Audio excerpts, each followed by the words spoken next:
50 yoshdan so'ng albatta iste'mol qilinishi kerak bo'lgan mahsulotlar mavjud. Bugungi videoda aynan shu haqida ma'lumot beramiz.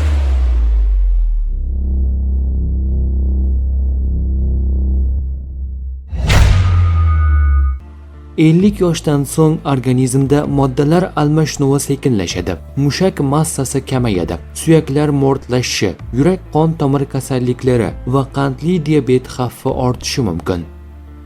Shu sababli yog'li baliqlar, sut mahsulotlari, ko'katlar va yashil sabzavotlar, yong'oq va urug'lar, dukkaklilar, rezavor mevalar, zaytun moyi, avokado, butun don mahsulotlari, tuxum, mevalar iste'mol qilish kerak.